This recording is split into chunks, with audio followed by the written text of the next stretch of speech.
Nagangatog sa takot itong si Olga dahil sa sunod-sunong kamalasang nangyari sa kanilang plano ni David matapos ding itinawag ni Rigor kay David na nakatakas umano itong si Tanggol. Kaya't puot at galit ang nararamdaman ni David para kay Tanggol dahil sa isip naman niya si Ramon umano ang pupuntaryahin ni Tanggol, kaya't dali-dali din niya itong isinubong kay Olga. At nang nalaman ito ni Olga, tilang kinabahan siya lalo't kilala niya kung sino ang kasama ni Tanggol sa pagtakas. Pareho silang inisip ni David, si Ramon ang puntaryahin ni Tanggol.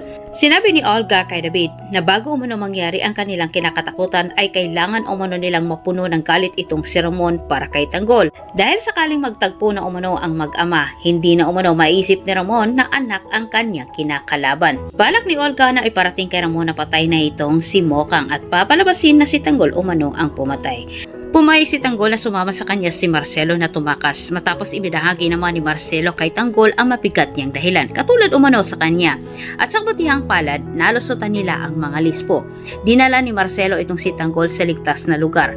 Mabilis din nakarating kay Rigor ang balitang ito kahit nagliliyab din siya sa galit at nangako din siya na sa oras na mahuli-muli niya itong si Tanggol ay hindi na umano niya ito bubuhayin pa. Samantala, pinayuhan naman ni Marcelo itong si Tanggol sa dapat nitong gawin para sa balak nitong paghihiganti at sinabi niya na kailangan umano nitong magpayaman at kailangan niyang tapatan ang asawa ni Mokang upang sa ganitong paraan ang asawa umano ni Mokang mismo lalapit kay Tanggol sa oras na siya yumaman na.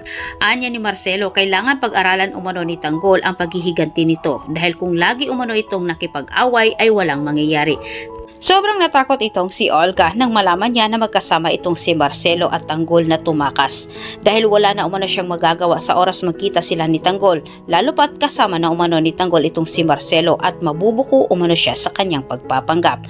Antabayanan po ninyo ang susunod nating update. Huwag niyo kalimutang mag-subscribe para sa maraming karagdagang update ko ikaw ay bago pa lang dito sa aking channel. Muli maraming salamat.